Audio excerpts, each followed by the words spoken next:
नमस्कार साथियों, आप सबका बहुत बहुत स्वागत है आज की इस वीडियो सेशन पे। तो गाइज यहाँ पर आप लोगों के लिए सी सेट का एक नया फिर से सीरीज में लेकर आया हूँ जिस पर हम प्रीवियस ईयर के क्वेश्चन यहाँ पर कंप्लीट करने वाले हैं। चलिए बात करते हैं आज की क्लास का। सभी लोग यहाँ पे प्लीज क्लासेस में जो भी यहाँ पे प्रतिस्पर्धी आ रहे हैं, सभी मित्र जो हैं, ये सभी फ्रेंड्स यहाँ पे इस क्लास को ज्वाइन करें और जल्दी से जल्दी क्लास को शेयर करें। Yes, very very good evening. Okay, चलिए। तो दोस्तों सबसे पहले कुछ अपडेट्स संकल्प एकेडमी की क्लासेस को लेकर तो मैं आपको बताना चाहूँगा। सीजीपीएससी प्रीलिम्स और मेंस की जो नई बैचेस है इसकी शुरुआत होने वाली है। ऑल सीजीपीएससी प्रीलिम्स और मेंस अभ्यर्थी जो है इस पर ध्यान देंगे। सभी व्यापम एग्जाम की प्रिपरेशन भी आपकी यहाँ पर हो जाती है। बैंक, एसएससी, रेलवे जैसे महत्वपूर्ण सेंट्रल गवर्नमेंट की जॉब के साथ में शिक्षक भर्ती की प्रिपरेशन भी यहाँ पे हो जाएगी। साथ में आपको डिफेंस सेक्टर के हर एक एग्जाम की प्रिपरेशन भी कराई जाती है। तो फाइनली आपको ऑनलाइन क्लासेस और ऑफलाइन क्लासेस के लिए अब नहीं सोचना है दोस्तों। दोनों के लिए हमारी पेड कोर्सेस अभी आ रही है जो नई ब्रांच बैच के तौर पे आप लोगों के लिए स्टार्ट की जाएगी। बहरहाल आज का जो हमारा टॉपिक है यूपीएससी सी सेट सीरीज, जो कि आपके मैथ्स और रीजनिंग, जो कि खास तौर पे आपके एग्जाम में यूपीएससी के प्रीलिम्स पीटी एग्जाम में आपके जो क्वेश्चन आते हैं उस लेवल के सारे क्वेश्चन पर हम बात करेंगे। बट फिलहाल आज की जो सीरीज है उस पर हम 2020 के कुछ इंपॉर्टेंट मैथ्स के क्वेश्चन पर बात करने वाले हैं। तो यहाँ पर सबसे पहले मैं आपको बता दूं कि ये जो सी सेट की सीरीज़ है इसको हम बिल्कुल विधिवत स्टार्ट करने वाले हैं। बिल्कुल ये आप लोगों के लिए यूट्यूब पे फ्री क्लासेस के तौर पे आने वाली है और जल्द ही आप लोगों के लिए पेड कोर्सेज भी लॉन्च किए जाएंगे। बहरहाल आज का जो सी सेट एग्ज़ाम के जो 2020 का जो क्वेश्चन है उस पर हम एक एक क्वेश्चन पे आज हम बात करेंगे। ठीक है, तो सभी फ्रेंड्स यहाँ पे फटाफट यहाँ पे क्लास को शेयर कर दें। ठीक है, बेल आइकॉन हिट करके रखिएगा, क्लासेस की नोटिफिकेशन आपको समय समय पर मिलती रहेंगी। यस निखिल जी, चलिए भाई सभी बच्चे आ गए।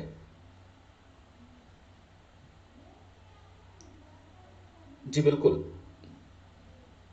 आप लोगों को मैथ्स के साथ में रीजनिंग के भी क्वेश्चन यहाँ पे मिलेंगे। ठीक है, तो सी सेट का कंप्लीट पैकेज आप लोगों को मिलेगा दोस्तों, नो डाउट इसमें आप लोगों को सी सेट का कंप्लीट पैकेज मिलेगा।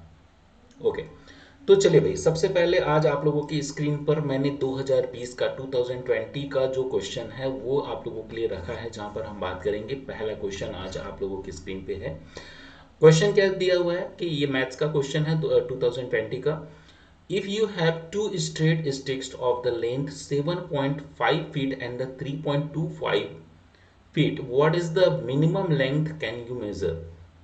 आपको बोला गया है दोस्तों कि यदि आपके पास दो सीधी 7.5 फीट का और 3.25 फीट का जो दो आपको स्टिक दी हुई है, छड़ें दी हुई है, ठीक है, तो आपको कम से कम कितनी लंबाई आप उससे मेजर कर सकते हैं, नाप ले सकते हैं, ये आपको क्वेश्चन पूछा जा रहा है। ये बेसिकली आप लोगों को बता दूं फ्रेंड्स, जितने भी अभी आज हम सीरीज में देखेंगे क्वेश्चन, ये सबसे ज़्यादा आपको नंबर सीरीज के क्वेश्चन यहाँ पे मिलने वाले हैं। ठीक है, तो नंबर सीरीज मोस्टली आप लोगों के लिए बहुत इंपॉर्टेंट टॉपिक हो जाता है मैथ्स का, जहाँ से अधिकतर आपके क्वेश्चन बनते हैं यूपीएससी के सी सेट में। सॉरी, तो मैंने कहा नंबर सीरीज एक बहुत स्पेशल और इम्पोर्टेंट टॉपिक है आप लोगों के सी सेट के अकॉर्डिंग। तो सभी बच्चे यहाँ पे प्लीज़ जल्दी से जल्दी इस क्वेश्चन पे आ जाएं और मुझे फटाफट कमेंट्स करके बताएं कि इसका राइट ऑप्शन क्या हो जाएगा। यस, कमेंट्स करके बताएंगे ऑप्शन के थ्रू। देखिए ऑप्शन आपको दे दिया है 0.05 फुट, ये भी दिया हुआ है। ओके, इसके अलावा आपको ऑप्शन दिया है 0.25 का भी ऑप्शन है, सी ऑप्शन दिया 1 फीट का और 3.25 फीट का भी यहाँ पे ऑप्शन दिया हुआ है। फाइनली इस क्वेश्चन को कैसे बनाया जाए इस पर अब अगर हम थोड़ी चर्चा कर लें तो आपको क्वेश्चन क्या बोला जा रहा है कि दो हमारे पास छड़े दी हुई हैं, दो स्टिक्स दिए हुए हैं, स्टिक्स की लंबाई कितनी है, लेंथ कितनी है, तो एक भैया आपको बता दिया गया है 2.5, सॉरी 7.5, कितना दिया हुआ है 7.5 फीट। क्लियर है, ये एक स्टिक हुई। दूसरा एक स्टिक की बात की जा रही है, ये आपको दे दिया गया है कितना 3.25। क्लियर है, अब आप इस छड़ को कुछ ऐसे रख के देखें, कौन सी स्टिक को रख के देखेंगे, एक काम करो, ये जो सेकंड नंबर का जो ये वाली जो 3.25 फीट का जो आपको छड़ दिखाई दे रही है, इस स्टिक को आप कैसे रखेंगे, आप इसको यहां पर ऐसा रखेंगे सबसे पहले। ये आपने रखा 3.25, ठीक है भाई। ए टू बी मैंने रखा, ए पोजीशन से बी पोजीशन पे रखा। अब यहाँ बी पोजीशन से फिर से मैं इसको उलट के क्या करूँगा, यहाँ से मैं रखते चलूँगा कहाँ तक, इसकी जितनी लंबाई है 3.25। तो फाइनली यहाँ से लेकर इस पॉइंट से लेकर इस पॉइंट तक का ये जो डिस्टेंस आपको मिला फ्रेंड्स, ये जो डिस्टेंस आपको मिला, इसकी लेंथ कितनी हुई?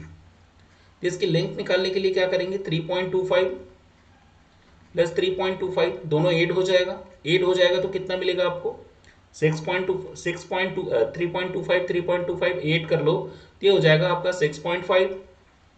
ठीक है, तो हमें क्या समझ में आया कि इस पर्टिकुलर स्केल से अगर मैं इसको 2 टाइम्स इसमें अगर मैं मेजर करने जाऊं तो ये 6.5 जो मिड फीट है इस लेंथ को कवर कर रहा है। और ये जो बड़ी वाली स्केल दिखाई दे रही है इसको भी यहाँ पे रख के देखो, इसको जब रख के देखोगे ये थोड़ी सी ज़्यादा लंबी दिखाई देगी आपको, लगभग लगभग यहाँ के आसपास का आएगा। इसकी लेंथ कितनी है, 7.5। तो आप ये समझिए कि लगभग लगभग जो यहाँ पर ये जो रिमेनिंग जो आपका स्पेस बच रहा है, ये वाला रिमेनिंग स्पेस, इस मिनिमम लेंथ को ही तो नापा जा सकता है, मींस मेजर किया जा सकता है इस पर्टिकुलर बड़े स्केल के द्वारा, मतलब इस छड़ के द्वारा, स्टिक्स के द्वारा। तो आपको करना क्या है, फाइनली आपको ये समझ में आ रहा होगा कि इस बड़े वाले स्केल की जो लेंथ है इसको 7.5 से अगर आप इस छोटे स्केल को अगर इस छड़ से इस स्टिक को अगर माइनस कर दें 6.5 को, तो आपके पास एटलीस्ट 1 फीट का एक लेंथ बच रहा है। कहाँ से, कौन सा वाला लेंथ, ये वाली लेंथ, ये जो लेंथ दिखाई दे रही है ये कितने की हो गई, 1 फीट का।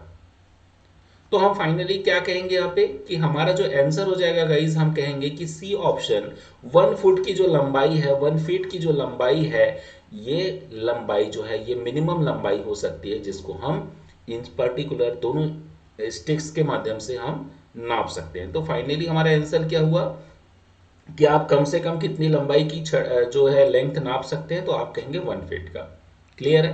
तो ये क्वेश्चन थोड़ा सा लॉजिकल है, बट इसमें कोई बहुत बड़ा फार्मूला यूज नहीं किया गया है, बस आपको लॉजिक यूज करना है कि आपको 2 स्टिक्स दी हुई है, स्टिक्स को आप कैसे रखेंगे कि दोनों स्टिक्स के आपकी मिनिमम लेंथ है वो कौन सी होगी जिसको भी आप आसानी से मेजर कर सकते हैं। तो हमको जो यहाँ पर देखने को मिला कि वो मिनिमम लेंथ जो होगी वो कितनी की होगी, तो वो मिनिमम लेंथ हो जाएगी भैया 1 फीट की, जो हमने यहाँ से माइनस करके निकाला।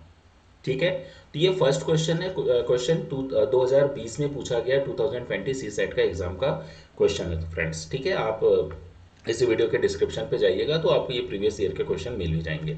आगे बात करते हैं क्वेश्चन नंबर 2 पर। बहुत अच्छा क्वेश्चन है क्वेश्चन नंबर 2। लगभग लगभग आपको जितने भी यहाँ पे क्वेश्चन दिखेंगे फ्रेंड्स, मैं फिर से रिपीट कर दूं आपको कि मोस्ट इंपॉर्टेंट टॉपिक हो जाता है आपका नंबर सीरीज। नंबर सीरीज बहुत इंपॉर्टेंट टॉपिक हो जाता है जिसको समझना और उसके कॉन्सेप्ट को अगर आप समझ गए तो ये सारे क्वेश्चन काफी ईजी तरीके से बनेंगे। अभी बहरहाल हम बात करें तो इस पर्टिकुलर क्वेश्चन पे क्या कहा जा रहा है, सुनिएगा। ये क्वेश्चन कहा जा रहा है, a simple mathematical operation in each number of the sequence, that is 14 18 20 24 30 32, result in the sequence with the respect to prime numbers, which one of the following is the next number is the sequence। Question आपको बोला गया है कि एक अनुक्रम है, एक series आपको दी गई है, और वो सीरीज क्या दिया हुआ है कि 14 आपको दिया गया है, देन आपको 18 भी मिल जाता है। क्लियर है गाइज? देन आपको 20 दिया हुआ है, 20 के बाद में 24 30 32, ठीक है, इतने नंबर आपको मिलते हैं। अब आपको ये बोला गया है कि एक सिंपल सा बात यहाँ पे बोली गई है कि एक ऐसी सरल गणितीय संक्रिया जहां पर हम प्राइम नंबर की बात करने जा रहे हैं। देखो, अभाज्य संख्या मीन्स प्राइम नंबर, और प्राइम नंबर की डिफिनेशन क्या होती है कि वे सभी संख्याएं जो 2 या 2 से विभक्त हो, सॉरी, वे सभी संख्याएं जो स्वयं से मतलब सेल्फ से वो डिवाइड होनी चाहिए, या यूनिट डिजिट 1 से होना चाहिए, अगला किसी और से नहीं। ध्यान रखना, अगर हम प्राइम नंबर की बात कर लें तो 1 क्या प्राइम नंबर है, तो 1 तो ऑलरेडी प्राइम नंबर में आ जाता है, इसलिए हम सबसे छोटी जो स्मॉलेस्ट प्राइम नंबर की बात करेंगे वो क्या हो जाता है, 2 हो जाता है। देन क्या कौन सा हो जाएगा, 3 भी हो जाएगा, 5 भी हो जाएगा, 7 हो जाएगा। 9 एक प्राइम नंबर नहीं है गाइस, ये ध्यान रखना है। देन 11, ठीक है, 13 भी मिला हमको, आपको 17 भी मिलेगा। ऐसे सारे जो नंबर हैं वो प्राइम नंबर है। बट यहां पर आपको जो पर्टिकुलर क्वेश्चन बोला गया है कि ये बोलता है कि जो दिए गए जो सारे ये जो नंबर्स आपको दिख रहे हैं इसमें एक प्राइम नंबर छुपा हुआ है। ठीक है, तो प्राइम नंबर कैसे छुपा हुआ है वो हमें कैसे देखने को मिलेगा? जैसे 14 है तो 14 को आप कैसे करेंगे, 13+1 लिख सकते हैं, जहां पे आप देखेंगे गाइस कि 13 जो है वो एक प्राइम नंबर है और +1 जो है ऑलरेडी हमने किया, तो हमने क्या मिला यहाँ पे 14 मिला। मतलब हमको ये समझ में आ गया कि 13 जो है एक प्राइम नंबर है। ठीक है, 18 का प्राइम नंबर यहाँ से कैसे निकालोगे, तो 17+1 कर लो, यहाँ पे एक प्राइम नंबर मिलेगा। 20 का प्राइम नंबर कैसे मिलेगा, तो आप 19+1 कर लोगे। 24 का प्राइम नंबर कैसे मिलेगा, 23+1 मिलेगा। 30 के लिए आप क्या कर सकते हो, 29+1 करोगे। 32 के लिए 31+1 करोगे। तो इसने ये बोला है कि एक लास्ट में इसके बाद वाली प्राइम नंबर कौन सा हो सकता है, तो हमें एक नंबर मिलता है। कौन सा नंबर मिलता है? सपोज हमने यहाँ पे 35 कर दिया, ध्यान रखना मैंने क्या कौन सा नंबर लिया, 38 लिया। 38 जब लोगे तो एक नंबर आ जाता है 37+1, क्योंकि 37 जो है एक ऐसा प्राइम नंबर है जो ऑलरेडी अपने आप में प्राइम नंबर होने का प्रूफ देता है। तो आप कहेंगे सर इसके बीच में और कोई प्राइम नंबर हो सकता था, 33 क्या प्राइम नंबर हो सकता है? बिल्कुल नहीं, ये गलत हो जाएगा। इसलिए मैंने यहाँ पे 34 नहीं लिखा, डायरेक्ट हमने कौन सा आंसर लिया, 38 लिया, क्योंकि 33 ऑलरेडी 11 से डिवाइड हो जाता है, इसलिए 33 एक प्राइम नंबर नहीं है। 35 ऑलरेडी एक प्राइम नंबर नहीं है। देन हमारे पास जो वैल्यू आ रही है 37, तो हमें 37 लेके चलना था, बट यहाँ पर +1 की सीरीज चल रही है, इसलिए हमारा आंसर क्या हो जाएगा, 38। तो यहाँ पर आपका जो राइट ऑप्शन हो जाएगा that is C option. Clear है गाइस? सारे क्वेश्चन अपने आप में बहुत इजी है, बस थोड़ा सा लॉजिक यहाँ पे यूज करनी है फ्रेंड्स, ध्यान रखिएगा। ठीक है, चलिए Suraj ji, yes, very very good evening. सारे बच्चे समझ में आ रहा है, सबको क्लियर हो रहा है?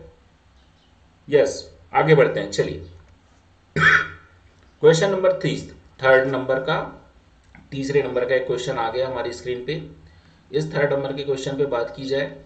क्वेश्चन क्या बोला जा रहा है, सुनिएगा। One page is, yes, just 1 minute. हाँ, क्वेश्चन क्या बोला गया, one page is turn from A booklet whose pages are the numbers in the usual manner starting from the first page as 1, the sum of the numbers on the remaining pages 195, the torn page content which of the following numbers। आपको question क्या बोला जा रहा है कि एक ऐसी पुस्तक है जिसके पन्ने सामान्य रूप से है और प्रत्येक जो पन्ने हैं की संख्या कहां से प्रारंभ होगी। आपको पता है कि कोई भी जब बुक आप ओपन करते हैं तो उसमें सबसे पहले पेज नंबर 1 ही लिखा रहता है, 1 से लिखा रहता है ना। देन यहां से आप प्रारंभ करेंगे, इस पुस्तिका से एक पत्ता आप सपोज फाड़ लेते हैं, मतलब आपने एक बुक जो लिया उसका एक पेज आपने फाड़ लिया, तो उसमें एक पेज में कहीं ना कहीं आपने देखा होगा कि उसको उलट पलट के देखेंगे तो एक नंबर यहाँ पे लिखा रहेगा तो दूसरा नंबर उसके पीछे लिखा रहेगा। मीन्स कहीं ना कहीं उस एक पर्टिकुलर पेज पे 2 नंबर्स लिखे रहेंगे, 1 और 2, वो आपने फाड़ लिया। तो बचे हुए पन्नों पर अंकित पृष्ठ संख्याओं का जो योग होगा, जो सम होगा, वो टोटल कितना होगा, जो सम है वो बोला जा रहा है 195। ठीक है, तो फटे हुए पन्ने पर निम्नलिखित में से कौन सी संख्याएं अंकित होगी। तो जाहिर सी बात है कोई 2 होगा, बट होगा कौन सा, 5 6 होगा, 7 8 होगा, 9 10 होगा या 11 12 होगा। अब ये जो लॉजिक वाला क्वेश्चन बोला गया है इसकी शुरुआत हम कैसे करेंगे इसको समझिए। सबसे पहले आपको देखना है कि sum of numbers that is equal to, अगर आपको ये पता होना चाहिए कि 1 2 3 4 ये डैश डैश डैश करके ये कितने तक गया है, मान लो प्लस n टर्म्स तक गया हुआ है।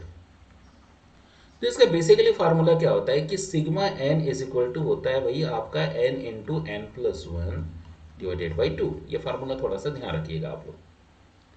अगर आपको कोई सीरीज दी हुई है सिग्मा n आपको निकालनी है, सीरीज दिया हुआ 1 2 3 4 dash dash dash n terms, then sigma n is equal to n into n plus 1 divided by 2 ये होता है, ये आपको ध्यान रखना। तो हमें यहाँ पर हमने ये सपोज मान लिया कि सीरीज 1 2 3 4 5 ये dash dash dash dash 20 terms तक गया हुआ है, ये हमने एज्यूम किया। अब इस फॉर्मूले के अकॉर्डिंग अगर हम जाएं तो सिग्मा एन मीन्स क्या हो जाएगा, सिग्मा एन यहाँ पे हम निकालना चाहें तो आप क्या करेंगे कि लास्ट वाला जो टर्म्स है यही एन एथ वैल्यू होती है, तो ये हमने लगा लिया 20, यहाँ पे 20 प्लस 1 डिवाइडेड बाई कितना 2, 20, 21 डिवाइडेड बाई 2 दैट इज कितना हो जाएगा 210। अब मैंने 210 लाने का प्रयास क्यों किया, ये मैंने यहाँ पे कोशिश क्यों की, क्योंकि ये भी बोल रहा है कि इस बात को यहाँ पे समझनी है कि इस पुस्तिका से एक पन्ना अगर फाड़ देते हैं तो बचे हुए पन्ने पर जो अंकित पृष्ठ की संख्याओं का योग है, ठीक है, वो कहीं ना कहीं 195 है, और ऑलरेडी आपने पेज फाड़ लिया, मतलब वो 195 से कहीं ना कहीं अधिक होगा, मतलब उससे ज़्यादा ही होगा, ठीक है, इसलिए मैंने 210 लिया। अब ये 210 है, 210 से आप 210 से 195 माइनस कर दो, कितना बचेगा, तो इन दोनों का डिफरेंस अगर निकालोगे तो मेरे हिसाब से ये आ जा रहा है आपका 15, ठीक है, 5 यहाँ से और ये हो जाएगा 15। 15 को अगर दो भाग में अगर फैक्टर के तौर पे अगर देखोगे तो ये नंबर कौन सा आ सकता है, यहाँ पे देखो 8 करके 15 कौन से आएगा, 5 और 6 ये तो हो गया 11, 7 और 8 ये हो जाएगा 15, ये मेरा आ रहा है वैल्यू यहाँ पे 15, 7 और 8, ये बिल्कुल नहीं होगा, ये वाला ऑप्शन नहीं होगा, तो राइट वैल्यू जो है मेरी बी ऑप्शन हो जाएगी, यहाँ पे B option is the right option, 8 7 15 जो कि ये वैल्यू आ रही है। क्लियर है, ध्यान रखना यहाँ पर भी ये सारे जितने भी हम क्वेश्चन देख रहे हैं लगभग नंबर सीरीज के ही क्वेश्चन है, सी सेट में लगभग 50% तक के नंबर आपके 2020 में पूछे गए थे, ऐसे लगभग 50% क्वेश्चन मैं बोल सकता हूँ जो नंबर सीरीज से लिए गए थे। क्लियर है, आगे बढ़ो। एक फोर्थ नंबर का क्वेश्चन हम ले रहे हैं, इस फोर्थ नंबर के क्वेश्चन पे काफी जोरदार क्वेश्चन मानता हूं मैं इस क्वेश्चन को। माना कि yes let's A3BC DE2F be fourth digit number where each letter presents a different digit greater than 3. If the sum of the numbers 15902, then what is the difference between the value of A and D? ए और D के बीच का अंतर आपको निकालनी है। तो आपको बोला क्या गया, आपको बोला गया फ्रेंड्स ए 3 बी और सी, देन डी ई 2 एफ, ये जितने भी नंबर आपको यहाँ पे दिए हुए हैं, ठीक है, ये नंबर को सम करने पर, ठीक है, ध्यान रखना ये दोनों नंबर्स को आपस में ऐड करने पर आपको कितना मिलता है बोला जा रहा है, तो आपको यहाँ पर इसको ऐड करने पर लगभग जो वैल्यू मिलती है हमारी वो मिलता है 15902। अब आपको एज्यूम करना पड़ेगा, आप एज्यूम कैसे करेंगे, सपोज मेरी बातों को थोड़ा सा ध्यान से समझिएगा, मैंने अब क्या करने जा रहा हूँ उसको थोड़ा सा आपको ध्यान से समझनी, बारीक बारीक से ध्यान देना है। मैंने कहा इस सी को आप एज्यूम कर लो कुछ ऐसा नंबर, और इस एफ का भी ऐसा नंबर एज्यूम करो कि दोनों को मैं यहाँ पर कुछ ऐसा नंबर इसको रखूं जिसको जोड़ने के बाद, उसको ऐड करने के बाद यहाँ पे 2 मिलना चाहिए। मैंने समझा कि सी को मैंने 8 माना और इसको एफ की वैल्यू मैंने 4 मान ली, तो 8 और 4 को जोड़ने पर मुझे कितना मिलेगा, 2 मिलेगा। 1 यहाँ पर मैंने जो एक्सेस बचा उसको यहाँ पर शिफ्ट कर दिया। अब आप कुछ देर के लिए समझिए कि b की वैल्यू आप क्या रखें कि उसको ऐड करने के बाद यहाँ पे 0 आना चाहिए। मैंने कह दिया भैया इसको 7 आपको एज्यूम करनी चाहिए, 7 प्लस 2 7 2 9 और 1 10 की वैल्यू जो हो गई 0 0, ये आपका 1 एक्सेस जो अमाउंट बचा वो उधर चला गया। अब आपको ये ध्यान रखना है कि इसको ऐड करके आपकी वैल्यू कितनी बचनी चाहिए, 9 आनी चाहिए। तो मैंने क्या किया, इसको 9 कब आएगा, ध्यान रखना कब आ सकती है ये 9 की वैल्यू, थोड़ा सा सोचो इसके बारे में। भाई अगर ये 5 हो जाएगा, ये 3 हो जाएगा, तो 5 3 8 1 9, मतलब 5 plus 3 plus 1 is equal to 9। तो यहाँ पर मैंने ई की वैल्यू चलो 5 मान ली, तो 5 3 8 एंड 9।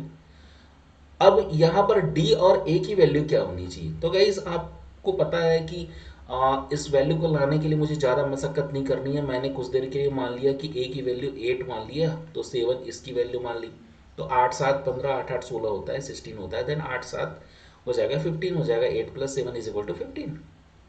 तो इसकी वैल्यू मैंने इतना मान लिया, तब कहीं जाके मेरी वैल्यू कितनी आ रही है 15902। क्लियर है। अब आपको यहाँ पे एक क्वेश्चन पूछा गया लास्ट में कि ए और डी के मानों के बीच, मतलब उसके वैल्यू के बीच में डिफरेंस कितना है।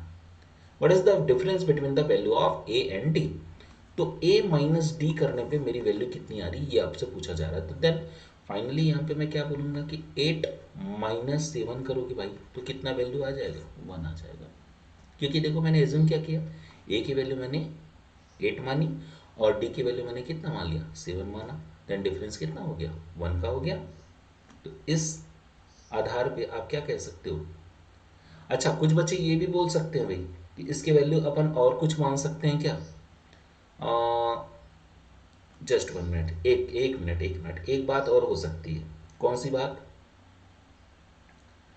कुछ बच्चे ये भी सोच रहे होंगे कि सर इसको 8 और 7 ना मान के उसको ये किया जाए। तो हाँ, मैं ये भी बता दूं, यहाँ पे एक छोटी सी अपन तब्दीली कर सकते हैं। कौन सा, इस वैल्यू को, ये जो वैल्यू आप देख रहे हैं फ्रेंड्स, जिसको 9 और 7 भी लिया जा सकता है, जो कि मेरे हिसाब से वो सही वैल्यू आपकी हो सकती है। तो आप यहाँ पर वैल्यू को 9 लेंगे और यहाँ पर 6 लेंगे, देन आपका 15 की वैल्यू आएगी। तो 9 माइनस 6 अगर करेंगे तब वैल्यू क्या कितनी आ जाएगी, तो 9 minus 6 is equal to then 3। तो यहाँ पर आपको ये वाला आंसर लेना है 3, ना कि 1। क्लियर है। तो हमारा a minus D is equal to कितना हो जाएगा, 3 हो जाएगा। Means C option is the correct option. Clear है। ध्यान रखना इसका ऑप्शन आपको सी ऑप्शन लेना है, 3 लेना है। आगे बढ़ते हैं फ्रेंड्स, एक बहुत बेहतरीन क्वेश्चन है। Consider the following data, girls boys, इनके आंकड़े दिए हुए हैं, आपको डेटा दिया हुआ है और ओवरऑल एवरेज मार्क्स भी दिया हुआ है। एक तो आपको हिंदी सब्जेक्ट का जो है वो मार्क्स बताया गया और एवरेज मार्क्स ऑफ इंग्लिश का भी बताया गया है। इन इंग्लिश में बताया गया है, हिंदी और इंग्लिश दोनों के आपके मार्क्स बता दिए गए हैं अलग अलग लेवल पे, अलग गर्ल्स और बॉयज़ दोनों के। ठीक है। अब इसके अकॉर्डिंग अगर हम देखें तो सबसे पहले तो हमें क्या करना होगा, रूल्स ऑफ एलिगेशन यूज करेंगे यहाँ पे, जिसको बंधन का नियम बोलते हैं। क्या बोलते हैं इसको, रूल्स ऑफ एलिगेशन। ये रूल्स ऑफ एलिगेशन जो मिक्सचर का जो नियम होता है, बंधन का जो नियम है, इसके अकॉर्डिंग हम मैथ इस पर्टिकुलर क्वेश्चन को डील करेंगे। कैसे बनाना है आपको, तो आप सबसे पहले आपको बोला गया है कि चलो हमने देख लिया कि भैया इंग्लिश में एवरेज जो स्टूडेंट है उसकी पोजीशन कैसी है। तो बॉयज़ और गर्ल्स में हम देखने जा रहे हैं, इधर बॉयज़ है इधर गर्ल्स है।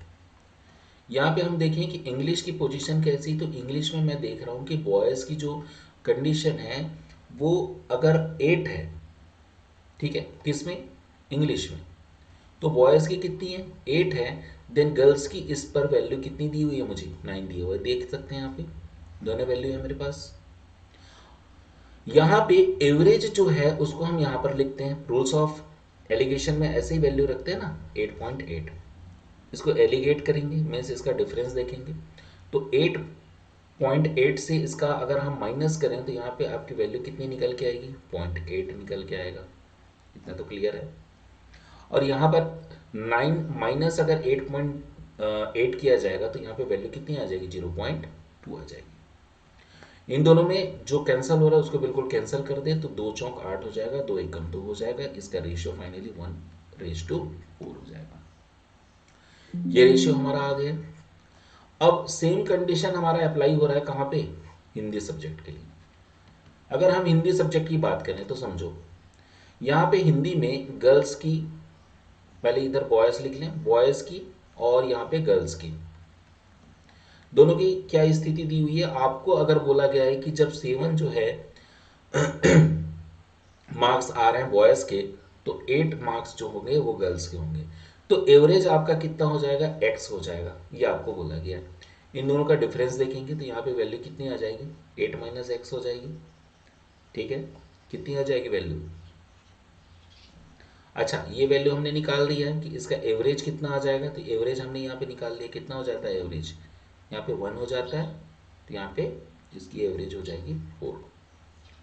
ठीक है, तो यहाँ पे हमें वैल्यू कितनी मिल के रही है कि 8 माइनस एक्स, ये वैल्यू हम माइनस करते हैं ना, 8 minus X divided by 7 minus X is equal to कितना हो जाता है, 1/4 हो जाता है। ये करना है आपको। अच्छा, एक चीज याद रखना कि यहाँ पे थोड़ी सी एक बात आपको ध्यान रखनी, जो मैंने यहाँ पे थोड़ा सा गलत लिख दिया, वो आपको सुधारनी है। कौन सी? कि यहाँ पर ये एक चीज याद रखना दोस्तों, एक फ्रेंड्स, एक बहुत अच्छी बात मैं बताने जा रहा हूँ। जब भी अगर कोई वैल्यू यहाँ पे बड़ी दिख रही है तो ये वाली वैल्यू कहीं ना कहीं छोटी होगी। तो जब इसको 8 माइनस एक्स आप लिखेंगे तो ये वाली वैल्यू जो है वो x माइनस 7 लिखा जाएगा। ये बात आपको ध्यान रखनी है, ठीक है। अब फिर आगे बढ़े तो इस वैल्यू को क्या लिखा जाएगा, इसको क्रॉस मल्टीप्लाई कर दो भाई। क्रॉस मल्टीप्लाई करोगे तो इसकी वैल्यू कितनी आ जाएगी, 8 चौक 32 हो जाएगा। 32 minus 4x is equal to, ये हो जाएगा आपका x माइनस 7। क्लियर है? Then 5x is equal to 39, then x is equal to 39 divided by 5। इसको कैंसिल कर दो, 5 सत्ते 35, 5 अट्ठे 40, 7.8 आ जाएगा। x की वैल्यू 7.8, तो हमारे पास 7.8 की वैल्यू ऑलरेडी दी हुई है। A option is the correct option, right option. Yes, clear है सबको? जिस भी बच्चे को अगर नहीं क्लियर हो रहा है तो प्लीज एक बार कमेंट्स बॉक्स पे कमेंट्स करके जरूर बताएंगे।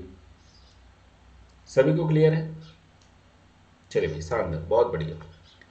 तो गाइस ये जो क्वेश्चन है ये हालांकि लगने में तो आसान लगते हैं, बट ये जब तक आप रूल्स ऑफ एलिगेशन नहीं समझेंगे, इस मेथड को नहीं समझेंगे, थोड़ी सी दिक्कत हो सकती है।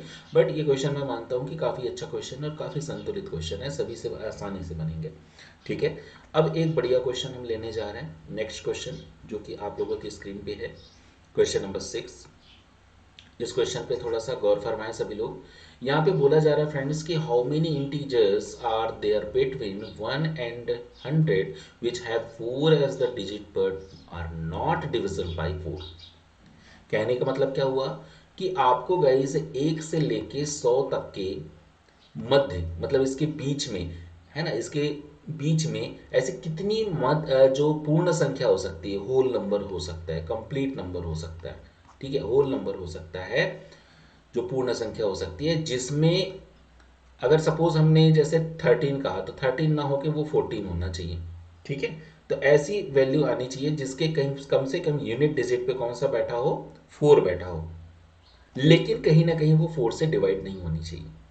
तो ऐसे कौन कौन सी वैल्यू हो सकती है? तो चलो हम एक काम करते हैं, सबसे पहले यहाँ से देखेंगे कि 1 टू लेके 10 तक के में कौन से ऐसे नंबर्स हो सकते हैं। तो यहाँ पे तो 1 टू 10 तक का मुझे कोई ऐसा नंबर दिखाई नहीं दे रहा जिसकी यूनिट डिजिट क्या हो, 4 हो। ठीक है, तो मैंने अब 10 टू मैंने 20 देखा, 10 टू 20 देखने पे मुझे एक वैल्यू ऐसी मिल रही है जो कि 14 है, जो कि 14 में 4 यूनिट डिजिट तो है, बट ये 4 से डिवाइड नहीं होता है 14, ये आपको याद रखनी है। 22 अगर हम 30 देखें तो 20 टू 30 में कौन कौन सी ऐसी वैल्यू आ जाएंगी, तो 20 टू 30 में मुझे कोई ऐसी वैल्यू नहीं मिल रही है। ठीक है, देन 30 टू 40 के बीच में कोई ऐसी वैल्यू आपकी आ रही है? जी हाँ, बिल्कुल, एक वैल्यू आ जाएगी हमारी 34। कौन सी वैल्यू? 34। और आगे बढ़ो तो थोड़ा सा ये वैल्यू हम देख सकते हैं, 34 एक वैल्यू मिल गई। फिर 40 टू 50 जाएंगे तो आपका एक वैल्यू आ जाएगा 41, 42, ठीक है, 43 भी है। यूनिट डिजिट में ही 4 हो, ये जरूरी नहीं है आपका उस पर्टिकुलर नंबर पे 4 कहीं ना कहीं होना चाहिए, ये कहा गया। तो 41, 42, 43, 45, 46, ठीक है, 47 भी है भाई, 49 भी हो जाएगा, 54 भी एटलीस्ट नंबर है जो 4 से डिवाइड नहीं होता, बट यहाँ पे 4 दिख रहा है आपको। 74 भी एक वैल्यू है, और 94। तो दोस्तों यहाँ पे आपको समझ में क्या आया कि हमारे पास कुछ ऐसे नंबर्स आपको दिखाई दे रहे हैं जहाँ पे 4 तो है, बट कहीं ना कहीं यहाँ पर ये सारे जो नंबर्स आपको दिख रहे हैं ये 4 से डिवाइड नहीं होते।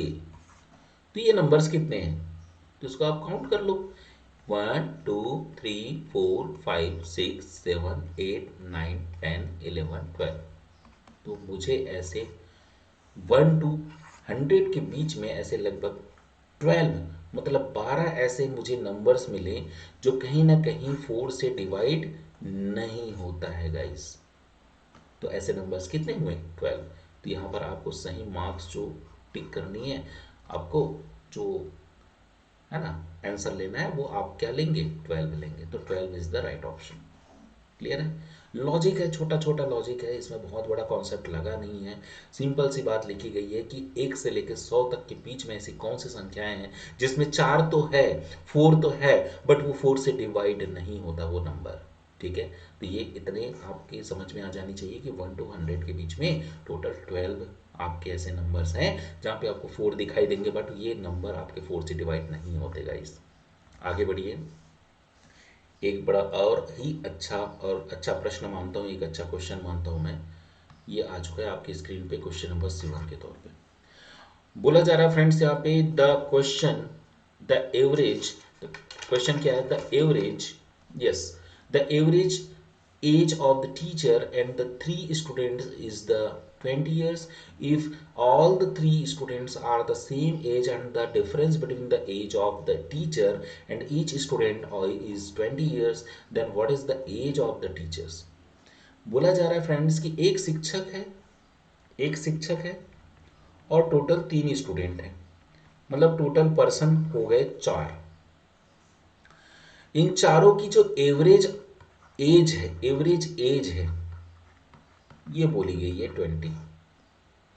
अब आपको ये भी पता होना चाहिए कि हमारा एवरेज कितना होता है। एवरेज बराबर होती है total age divided by numbers of candidate या फिर स्टूडेंट या जो भी पर्सन है, या नंबर ऑफ पर्सन। मतलब कहने का क्या हुआ कि औसत बराबर होता है कि कुल आयु बटे नंबर्स ऑफ कैंडिडेट या नंबर्स ऑफ स्टूडेंट या नंबर्स ऑफ पर्सन। ठीक है। तो नंबर्स ऑफ पर्सन कह सकते हैं यहाँ पे, नंबर्स ऑफ पर्सन। तो इस आधार पे अगर हम देखें तो सबसे पहले तो एक बात आपको लिखी गई है कि 3 स्टूडेंट, स्टूडेंट को एस से डिनोट कर रहा हूं मैं और टीचर को टी से डिनोट कर रहा हूं। तो 3 student plus 1 teacher is equal to how many, 20 age, average age into 4, इसके इक्वल हो जाएगा। तो 3 student plus 1 teacher is equal to कितना, 4 दूनी 8, 80। ये मेरा पहला इक्वेशन तैयार हो गया। There are 2 unknown, then we have to required 2 equation. आपको ये पता होना चाहिए कि आपके पास अगर 2 अननोन राशि है तो आपके पास 2 इक्वेशन होने चाहिए सॉल्व करने का। ठीक है। ये पहला इक्वेशन हमें मिला। अब आगे और क्या बोलता है ये भी समझो। शिक्षक तथा प्रत्येक छात्र की आयु का अंतर 20 वर्ष हो तो शिक्षक की आयु कितनी होगी। क्या बोला गया है, the difference between the age of the teacher and each student is the 20 year. तो ये आप कैसे करेंगे, t minus S is equal to कितना 20। आपका सेकंड इक्वेशन मिला। तो गाइस हमारे पास 2 अननोन है ना, 2 आपके अननोन है, तो आपके पास 2 यहाँ पे इक्वेशन होने थे, ये हमें मिल गए भी यहाँ पे 2 इक्वेशन। अब दोनों इक्वेशन मिल गए तो यहाँ पे सॉल्यूशन कैसे होगा, तो फाइनली इसको सॉल्व कर सकते हो आप। 3s plus 1t is equal to 80 and s minus t means 1t is equal to 20। इसको माइनस करोगे कितना हो जाएगा, यहाँ पे 2s मिलेगा, इसको माइनस करेंगे ये कैंसिल हो जाएगा। आपको पता होना चाहिए इक्वेशन कैसे सॉल्व करती है। ठीक है। अच्छा ये माइनस करेंगे तो ये माइनस माइनस प्लस हो जाएगा। ध्यान देना ये कि ये माइनस में था और ये प्लस में था। ठीक है। t माइनस एस कर रहे हो ना, तो इसको माइनस करोगे, जस्ट 1 मिनट। ये प्लस था, ये माइनस में था, ये माइनस माइनस प्लस हो जाएगा, ये माइनस में हो जाएगा, ये कैंसिल हो जाएगा, तो यहाँ पे 4s हो जाएगा। 4s is equal to 60, then s is equal to 60 divided by 4। इसको कैंसिल कर दोगे तो कितना हो जाएगा, 15 टाइम्स जाएगा। तो s की वैल्यू मेरी कितनी आ गई है, 15। अब s की वैल्यू आपके पास 15 आ गई है। s क्या है, स्टूडेंट्स हैं, स्टूडेंट्स का एज आपको पता चल गया। तो टीचर का एज कितना हो जाएगा, तो ये वाली इक्वेशन पे टीचर का एज निकालने के लिए आप कर दो t minus S is equal to 20, ठीक है। Then t is equal to 20, ये s उधर लेके चले जाओ तो प्लस हो जाएगा ये 15, then t is equal to यहाँ पे कितना 35। तो टीचर की जो एज होनी चाहिए वो कितनी होनी चाहिए 35, ठीक है। बहुत इजी है, बहुत इजी है ये कह सकते हो आप। इससे ज़्यादा इजी क्वेश्चन की आप अपेक्षा भी मत कीजिए, क्योंकि ऑलरेडी यूपीएससी का एग्ज़ाम है, बट वो ऐसे लॉजिक क्वेश्चन भी पूछ रहा है, तो मेरे हिसाब से ये काफ़ी अच्छे क्वेश्चन है, हार्ड नहीं है, बट थोड़े से समझने वाली बातें। क्लियर है। तो 35 आपका एक राइट ऑप्शन हो जाएगा दोस्तों, यहाँ पे बिल्कुल ध्यान रखना। और जिस भी बच्चे को क्लियर ना हो, डाउट सेशन हम जब क्लास रखेंगे तो एक बार फिर से हम रिपीट कर देंगे। बहरहाल यहाँ पे आप लाइव कमेंट्स कर सकते हैं, यदि आपको क्वेश्चन नहीं समझ में आता तो फटाफट आप लोगों को यहाँ पे कमेंट्स करनी है गाइस। क्लियर है। चलिए भाई आगे बढ़ते हैं, क्वेश्चन नंबर 8 की ओर पहुंच चुके हैं। क्वेश्चन नंबर 8, ये भी बहुत अच्छा क्वेश्चन मान रहा हूं मैं इस क्वेश्चन को। इस क्वेश्चन पे हम बात करें, क्वेश्चन नंबर 8। आपको क्वेश्चन नंबर 8 क्या बोला गया है, पढ़िए समझिए। यहाँ पे एक व्यक्ति ने एक कार खरीदी, ठीक है, 3 लाख, इकाई, दहाई, सैकड़ा, हजार, 10,000, लाख, 3 लाख रुपए में बेच दी। यदि उसे 20% की हानि मतलब लॉस उठाना पड़ रहा है तो उसने कार खरीदने में कितने रुपए खर्च किए।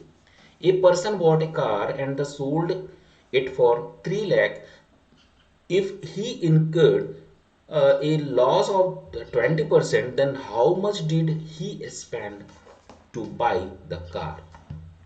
ठीक है, ऑप्शन भी दिया है 3,60,000, 3,65,000, 3,70,000, 3,75,000, ये 4 ऑप्शन दिए। आपको पूछा गया है राइट ऑप्शन क्या होना चाहिए। अब देखिए, जब भी हम प्रॉफिट लॉस पढ़ेंगे, अभी तो फिलहाल मैं अलग अलग क्वेश्चन करा रहा हूँ, अलग अलग टॉपिक से मैंने लिए, तो आपको ज़्यादा कॉन्सेप्ट यहाँ पे मैं क्लियर नहीं करा पाऊंगा। बट जब हम अलग अलग टॉपिक पढ़ेंगे तो आपको हर एक चीज़ तरीके से बताई जाएगी। बहरहाल इस क्वेश्चन पे आते हैं, तो सबसे पहले आपको देखो शुरुआत कैसे करनी है। हम रेशनल प्रोपोर्शनल मेथड का यूज़ करेंगे। कौन सा मेथड का, रेशनल प्रोपोर्शनल मेथड का हम यूज़ करेंगे।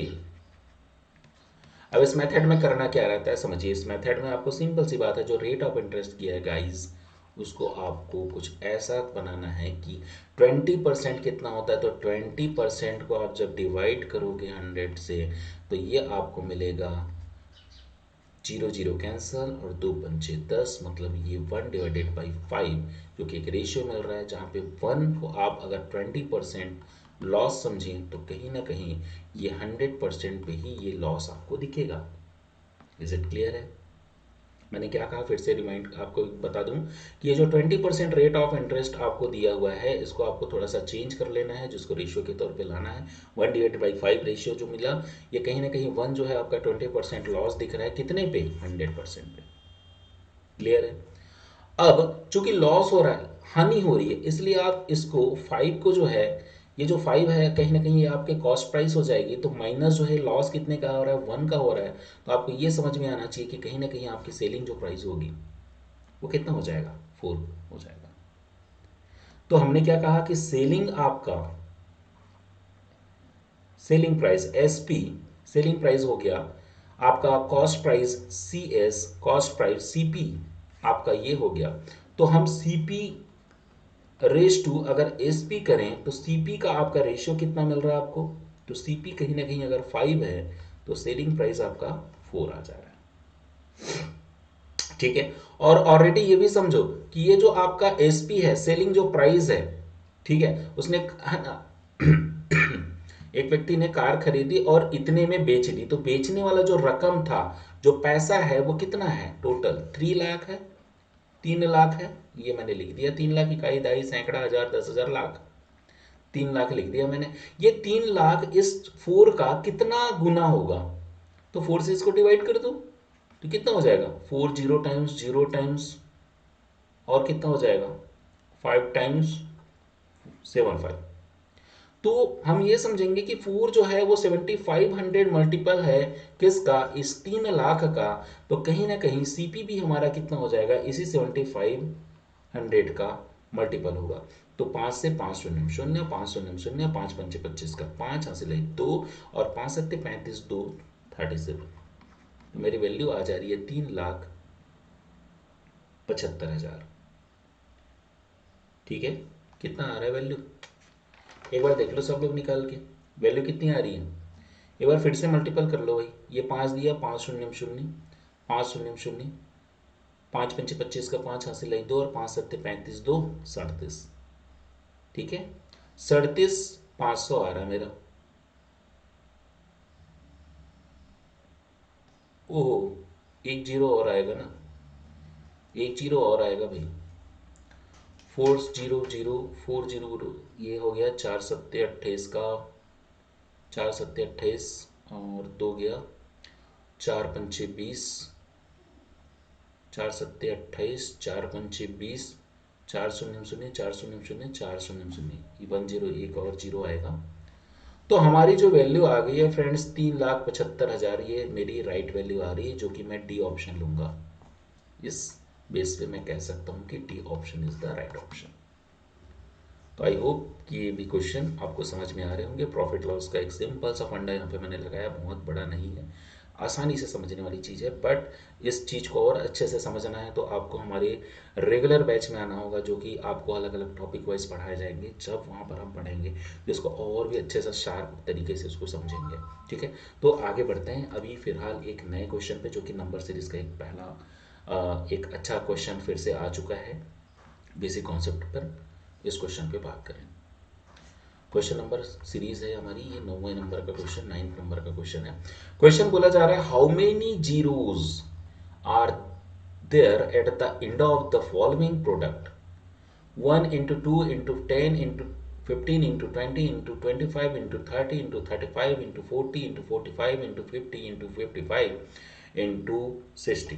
दोनों के बीच में डिफरेंस लगभग कितने का मिल रहा है, 5 का।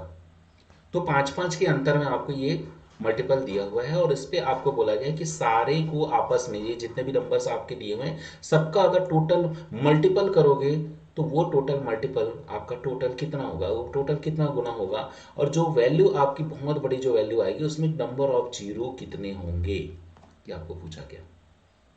ठीक है, तो भाई नंबर क्या दिए हुए हैं एक बार मैं फिर से लिख दूं, 1 into 5 into 10 into 15 into 20 into 25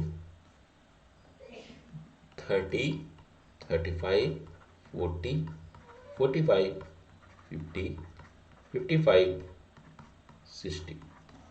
ठीक, अब ये जो वैल्यू दी हुई है, ठीक है, इस पर आपको क्या करनी है कि आप सिंपल सा आपको एक दिमाग में लानी है कि वो लास्ट डिजिट का नंबर कौन सा है, टोटल नंबर्स कितने तक पहुंच रहे हैं हम, 60 तक। इसको 5 से डिवाइड कर दो, 5 से आप डिवाइड कर दो, तो ये कितने टाइम्स जाएगा, 5 एकम 5 और 5 दूनी 10। मुझे वैल्यू कितनी मिल रही है, ये फैक्टोरियल के तौर पे मैं ले रहा हूँ। अभी फैक्टोरियल क्या चीज़ है, इसके बेसिक कॉन्सेप्ट में अभी नहीं आ रहा हूँ, मैं आपको सिर्फ ये बताना चाह रहा हूँ कि टोटल ऑफ फैक्टोरियल हम कब करते हैं, जब इसको टोटल सम लेना रहता है। तो टोटल सम लेने के लिए मैंने इसको डिवाइड किया, तो मुझे ये मिला कि मेरी जो वैल्यू आ रही है वो फैक्टोरियल 12 यहाँ पे मुझे मिला। अब फैक्टोरियल 12 को आप इसका फिर से मल्टीपल फैक्टर देखेंगे।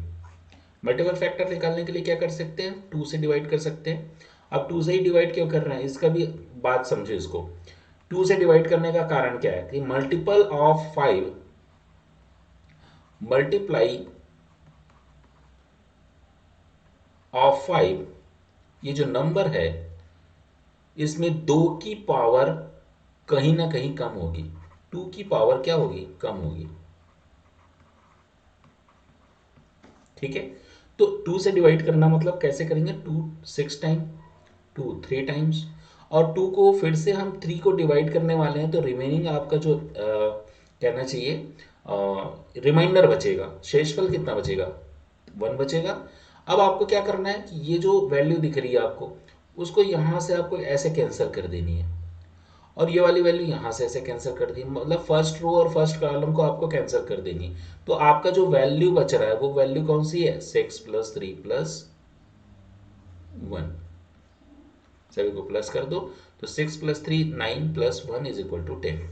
तो आपका राइट ऑप्शन क्या हो जाएगा, A option. A option is the right option, 10 is the right option. Clear है, ठीक है। 10 इज द राइट ऑप्शन। आपका 10 जो है वो सही उत्तर हो जाएगा, 10 आपकी राइट वैल्यू हो जाएगी।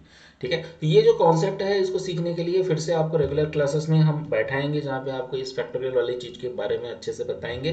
बहरहाल आपको ये ध्यान रखना है कि आपका जो सम कर रहे किए हैं वो सम आपका कहाँ से निकल के आया, इस 12 से निकल के आया। 12 को हमने मल्टीपल फैक्टर किया, फर्स्ट रो फर्स्ट कॉलम को हम एलिमिनेट कर दिए, देन वहाँ से आपको जो वैल्यू बच रही है रिमेनिंग वैल्यू 6 + 3 + 1 = 10। ये जो राइट ऑप्शन आपका हो जाएगा, ए ऑप्शन हो जाएगा। क्लियर है गाइस? एक और बड़ा अच्छा सा क्वेश्चन है, इस पर आ जाए। क्वेश्चन नंबर 10 आप सबकी स्क्रीन पे, मैं चाहूंगा सभी लोग सॉल्व करके देखेंगे।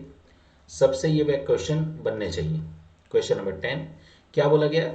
Let's X Y Z be a 3 digit number where X plus Y plus Z is the not multiple of 3, then the X Y Z X Z X Y is not divisible by 3, 9, 37 या X plus Y plus Z. आपको बोला गया है कि माना कि x Y Z अगर 3 अंकों की एक संख्या है, जहां एक्स वाई और जेड का जो प्लस होगा वो 3 का गुणांक नहीं है बोला गया। ध्यान रखना, 3 का गुणांक मतलब 3 का जो टेबल अगर पढ़ोगे तो 3 का टेबल कैसा होता है?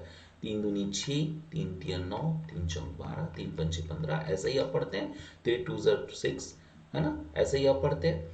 तो इस सारे नंबर जो आपको दिख रहे हैं ना, इसमें ऐसे नंबर्स आपस में उसको जोड़ने से नहीं आना चाहिए। जैसे मैं एक एग्जांपल के तौर पे एक वैल्यू लिख रहा हूं यहाँ पे, मैंने कहा कि 7 जो है वो कहीं ना कहीं 3 से डिवाइड होता है क्या? आप बोलेंगे नहीं होता है सर। तो एक काम कर लेते हैं, मैंने वो नंबर ले लिया 217।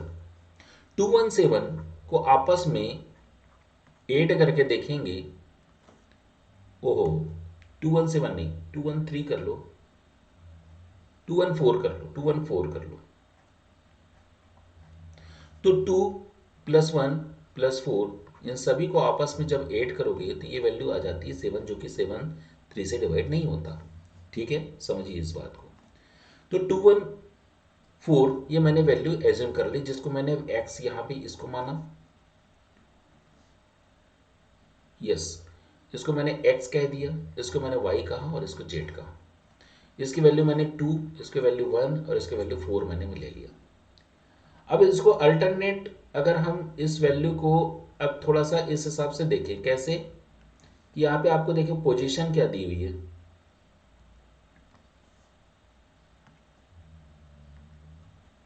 आपको पोजीशन दी हुई है कि इफ x प्लस वाई नहीं एक्स वाई जेड, ये वैल्यू ना, एक्स वाई जेड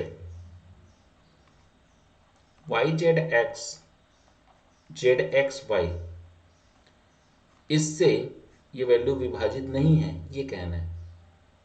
ठीक है, तो समझिए एक्स वाई जेड अगर मैंने 214 माना, तो इसके हिसाब से इस एक्स वाई जेड को मैं कैसे लिखूंगा? 214, ये वैल्यू हो गई एक्स वाई जेड। फिर वाई जेड एक्स को कैसे लिखूंगा? वाई मीन्स यहां पे वाई की वैल्यू क्या है? 1 है। जेड की वैल्यू कितनी है? 4 है। और एक्स की वैल्यू कितनी है? 2 है। और यहाँ पे जेड एक्स वाई की वैल्यू कैसे हो जाएगी? 4 2 1 हो जाएगी। अब इसको पूरा ऐड भी करोगे तो कितना मिलेगा? 4 2 6 और 1 7, ये भी 7, ये भी 7, 777 मिला इसका सम। हमने सम कर दिया, योग कर दिया इसका, तो 777 मिला। अब आप समझो कि अब ऑप्शन के थ्रू हम समझेंगे कि ऑप्शन के थ्रू एक्चुअल में वैल्यू क्या होनी चाहिए। अब मैं ऑप्शन पे आ गया हूं, सभी लोग ऑप्शन पे आ जाएंगे।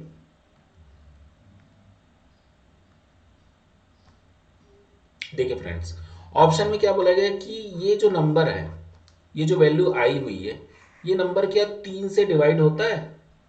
यस या नो? 3 से क्या डिवाइड होगा ये सारे नंबर? तो यस, बिल्कुल कह सकते हो। 7 7 7, 7 दूनी 14 दूनी 21, 21 को अगर 3 से डिवाइड करोगे तो 3 7 21, ये तो डिवाइड हो जा रहा है। और यहाँ पे स्पेशली आपको बोला गया नॉट डिविजिबल बाई, डिवाइड नहीं होना चाहिए, डिवाइड नहीं होना चाहिए, तो डिवाइड हो रहा है। मतलब मेरा ये ऑप्शन सही है क्या? नहीं, गलत ऑप्शन हो गया। सेकंड नंबर पे पहुंच गया, मैंने यहाँ पे देखा क्या ये 37 से डिवाइड होना चाहिए? तो मैंने देखा 777 को अगर 37 से डिवाइड करने जा रहा हूं तो 777 क्या 37 से डिवाइड हो जाएगा? यस या नो? यस गाइस, बिल्कुल हो जाएगा। 37 two times then 1 times 21 times आप करोगे तो ये डिवाइड हो जाता है, मीन्स ये भी ऑप्शन रॉन्ग हो गया। बी ऑप्शन को चेक करें, 9 से क्या ये डिवाइड होता है? तो 9 से डिवाइड होने के लिए हम क्या करेंगे? ये तो 21 हो गया, 9 के पहाड़े में 21 आता ही नहीं है। 9 दूनी 18, 9 तिया 27, नहीं आ रहा है। ठीक है, तो ये ऑप्शन कहीं ना कहीं मुझे सही लग रहा है, बट ये लास्ट वाला ऑप्शन भी चेक कर लेता हूँ। X plus Y plus Z से डिवाइड होना चाहिए। तो x plus Y plus Z, ये वाली वैल्यू देखो 214 मतलब 2 1 3 और 3 4 7, 7 क्या इससे डिवाइड कर रहा है इसको? ये तो डिवाइड हो जा रहा है, दिक्कत है। फिर ये वाला भी ऑप्शन रॉन्ग हो गया, मतलब हमको फाइनली ये जो ऑप्शन दिखा बी ऑप्शन, यही बी ऑप्शन आपका राइट ऑप्शन हो जाएगा। ठीक है, हियर नाउ क्वेश्चन नंबर 10 में अगर हम देख रहे हैं तो हमारा जो राइट ऑप्शन आ गया है वो हमारा B option is the correct option. ठीक है, सारे क्वेश्चन लगभग लॉजिक वाले क्वेश्चन आपको दिखेंगे फ्रेंड्स। आपके कैलकुलेटिंग पार्ट बहुत कम है, फार्मूले बेस्ड क्वेश्चन बहुत कम है। कहीं ना कहीं यही आपको समझ में आएगा फ्रेंड्स कि यूपीएससी अगर सी सेट पीटी एग्जाम को, प्री टेस्ट को अगर आप क्लियर करना चाहते हैं तो आपके बेसिक कॉन्सेप्ट पर आपको सबसे ज़्यादा फोकस करना होगा। छोटे छोटे लॉजिक चीज़ें आपको वहाँ पे देखनी होंगी। ठीक है, बहुत ज़्यादा कैलकुलेटिंग पार्ट नहीं है, थोड़े से आपको तर्क वितर्क की बात यहाँ पे होंगी, थोड़ा सा आपके तर्क की बात यहाँ पे की जाएगी, तब कहीं जाके ऐसे सारे क्वेश्चन आप डील कर पाएंगे। बहरहाल एक और क्वेश्चन है, क्वेश्चन नंबर 11। वैल्यू क्या दी हुई है? Let's P Q R and the S be natural numbers such that the P minus 2016 is equal to q plus 2017 is equal to r minus 2018 is equal to s plus 2019। दोस्तों ये काफ़ी easy question है, थोड़ा सा इसमें logic है। क्या logic है मैं आपको लिख के बताऊं। देखिए, आपको बोला गया है 2 माइनस अगर 2016 करते हैं, ये जो इक्वल है किसके इक्वल है? q प्लस 2017 के। आप कुछ देर के लिए बस इतना समझिए कि p की वैल्यू, अगर मैंने कहा कि p की वैल्यू अगर आपकी है ना। अच्छा, एक बात और लिखी हुई है, क्या लिखा हुआ है? Which one of the following is the largest number, यही आपको पूछा गया। तो मैंने ये कहा कि p कहीं ना कहीं क्या है? पॉजिटिव है, बट यहाँ पे q की जो वैल्यू आपको दिख रही है, ठीक है, अगर मैं p की वैल्यू यहाँ से निकालने जाऊँ तो कि p की वैल्यू कैसे दिखेगी? q प्लस 2017 ऑलरेडी है, में प्लस 2016 हो जाएगा। तो इतनी बड़ी वैल्यू ऑलरेडी ऐड हो रही है p में, तब कहीं जाके q में, तब कहीं जाके आपकी p की वैल्यू मिल रही है, मतलब p तो कहीं ना कहीं क्या हो गया? बड़ा वैल्यू हुआ। बट यहाँ से अगर मैं q की वैल्यू निकालने जाता तो p माइनस 2016, उसके बाद फिर माइनस 2017, इससे मुझे क्या समझ में आया कि q की वैल्यू वहां से आ रही है जिसमें बहुत बड़े नंबर्स को घटाने के बाद, p से घटाने के बाद कहीं जाके q की वैल्यू निकल रही है। मतलब मुझे ये समझ में आया कि p की वैल्यू बहुत बड़ी है एज कंपेयर किससे? q से। तो अब थोड़ा सा हम इसको रिलेट करते हैं और कंपेयर करते हैं, कहाँ से? यहाँ से। इस वैल्यू को समझिएगा, आपको बोला गया p minus 2016 is equal to only q plus 2017, जहाँ पे आपको ये समझ में आ गया कि p एक बहुत बड़ी वैल्यू है एज कंपेयर q के, is equal to r minus 2018। अब देखो, अच्छा यहाँ से एक लॉजिक और पकड़ना है कि यहाँ पे माइनस वाला फैक्टर में आप देख रहे हो कि p बड़ी आ रही है वैल्यू, तो यहाँ पर प्लस वाले में आपके q की वैल्यू छोटी आ रही है। तो ऐसे ही आप ये भी तो सोच सकते हैं कि r माइनस वाली वैल्यू जो है ये भी कहीं ना कहीं बड़ी वैल्यू हो सकती है, बट किससे बड़ी होगी ये आपको कंपेयर करना है। Is equal to s plus 2019। तो मुझे ये तो समझ में आ गया है कि कौन सी वैल्यू यहाँ पे बड़ी हो रही है और कौन सी वैल्यू छोटी हो रही है। मुझे ये समझ में आया कि कहीं ना कहीं प्लस वाली वैल्यू अपने आप में थोड़ी सी छोटी वैल्यू होती है, कहीं ना कहीं इस नेगेटिव वाले वैल्यू से जो कि यहाँ पे घटाई जा रही है। बट यहाँ अब अपने को देखना है कि यहाँ पर P बड़ा है या R बड़ा है। तो अब समझिएगा कि P की वैल्यू 2016 से ओनली घटाई जा रही है, बट आर की वैल्यू उससे भी बड़ी वैल्यू से घटाई जा रही है जो कि 2018 है। इसलिए आपको क्या समझना है कि पी की वैल्यू और भी बड़ी होगी किससे, क्यू से। देन हम यहां पे फाइनली क्या समझ में आया कि P is less than equal to R, या फिर हम ये कह सकते हैं कि आर ग्रेटर देन, आर बड़ा है पी से। यहां पे इस आधार पे, इस बेस पे हम कहेंगे कि हमारा सी ऑप्शन करेक्ट ऑप्शन होगा। मीन्स यहाँ पर आर की वैल्यू जो है वो इन सारे वैल्यू से बड़ी होगी। ये जो आपकी जो सीरीज जैसी है, यहाँ पे पूरे जो नंबर दिए हुए हैं, यहाँ पे आर की वैल्यू सबसे बड़ी वैल्यू होगी, उसके बाद पी की वैल्यू होगी, और उसके बाद फिर बाकी ये जो बच्चे वैल्यू हैं उसकी हम बात करेंगे। ठीक है, तो हमको सिर्फ जो पूछा गया था उसके आधार पर हम बोले कि यहाँ पर आर की वैल्यू बड़ी होगी। ठीक है, तो मैं थोड़ा सा फास्ट चल रहा हूँ, आप लोगों से पूछ भी नहीं पा रहा हूँ। आप लोग से ये क्वेश्चन अगर बन जाते हैं तो बहुत अच्छी बात, नहीं बनेंगे तो आपको ऐसे ही क्वेश्चन को डील करनी है। ठीक है, चलिए। यस निखिल जी, सारे क्वेश्चन हम अभी फिलहाल इस सीरीज पे तो नहीं कर पाएंगे, आज की वीडियो सेशन पे सारे क्वेश्चन मैं नहीं डील नहीं कर पाऊंगा, बट मैंने एक शुरुआत कर दिया है आपके सारे क्वेश्चन को यहाँ पे बात करने की। प्रीवियस ईयर के और भी क्वेश्चन है दोस्तों, उस पर भी हम धीरे धीरे बात करेंगे। बहरहाल ये 2020 का जो क्वेश्चन है उस पर मैंने कुछ क्वेश्चन आप लोगों के लिए लाए थे, ताकि आप लोगों को मैं समझा पाऊँ कि ऐसे सारे टॉपिक्स लगभग लगभग वो सिंपल टॉपिक्स हैं। आपके मैथ्स के हर एक टॉपिक को यहाँ पे कंपेयर नहीं करना है आपको, उसकी प्रिपरेशन करनी जरूरी नहीं है, बट ये है कि कॉन्सेप्शनल चीज़ें यहाँ पे आपको पढ़नी है। ठीक है, बढ़े आगे। चलिए, एक बड़ा प्यारा सा क्वेश्चन आ चुका है स्क्रीन पे आप लोगों की, क्वेश्चन नंबर 12 के तौर पे। इस क्वेश्चन पे बात करें, how many 5-digit prime number can be obtain by the using all the digit 1 2 3 4 5 without repetition of digit. तो बहुत सिंपल से आपको बोला गया है कि 1 2 3 4 5 ये ऐसे 5 डिजिट के नंबर आप लोगों को लिखे गए हैं, और आपको बोला क्या जा रहा है कि किसी से कटना नहीं चाहिए, ये बोला गया। मतलब कहने का मतलब इसका टोटल अगर आप सम करते हो, इसका अगर योग करते हो, तो 1 + 2 + 3 + 4 + 5 कीजिएगा, आपको वैल्यू कितनी मिलेगी, 15 मिलेगी। अब आप इसको अल्टरनेट कहीं से भी इसको चेंज कीजिए। अगर 1 2 3 4 5 को 1 2 3 4 5 को अगर आप 5 4 3 2 1 भी लिखेंगे तो भी इसका सम आपको टोटल कितना मिलेगा, 15 ही मिलेगा, नो डाउट। ठीक है, तो कहने का मतलब ये है कि टोटल ऑर्डर को हम कैसे चेंज करें। ठीक है, इस पर बात आ रही है। तो किसी भी अंक का योग आपको ये समझ में आना चाहिए कि देखो 3 से जब डिविजिबिलिटी का जो हम नियम पढ़ेंगे, है ना, जब हम नियम पढ़ेंगे किसकी, 3 की डिविजिबिलिटी की, 3 की विभाज्यता का नियम जब हम पढ़ेंगे, तो 3 की विभाज्यता का नियम क्या कहता है कि जितना भी जो वैल्यू आपको दी गई है इसका अगर सम करने के बाद वो वैल्यू अगर 3 से कैंसिल हो जा रही है, 3 से अगर ये डिवाइड हो जाती है, तो पूरा जो नंबर्स है, ये जो पूरी जो वैल्यू लिखी गई है ये भी 3 से डिवाइड होगा, मीन्स 3 से डिवाइड होगा। ठीक है, ये बहुत बेसिक रूल है हमारे नंबर सीरीज में। ठीक है, तो 3 की डिविजिबिलिटी के अकॉर्डिंग हमने ये देखा कि किसी भी अंक का योग अगर 3 से विभाजित हो जाता है, 3 से डिवाइड हो जाता है, तो दिया गया पूरा जो नंबर होगा वो भी 3 से डिवाइड हो जाएगा। ये डिविजिबिलिटी का नियम है।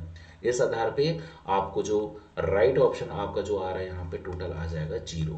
मीन्स हम क्या कहेंगे कि बिना अंकों की पुनरावृत्ति किए बनाई जा सकती है, तो ऐसे कितने नंबर बनेंगे, तो कुल आपके यहाँ पे नंबर बनेंगे ओनली 0, ऐसा और कोई नंबर नहीं बन सकता। ठीक है, तो 5 अंकों की कितनी अभाज्य संख्याएं जो हो सकती है, अंक जो हो सकते हैं उसके द्वारा बिना अंकों की पुनरावृत्ति किए बनाई जा सकती है, तो सिर्फ 0 होंगे। ठीक है, आगे बढ़ते हैं एक और क्वेश्चन में।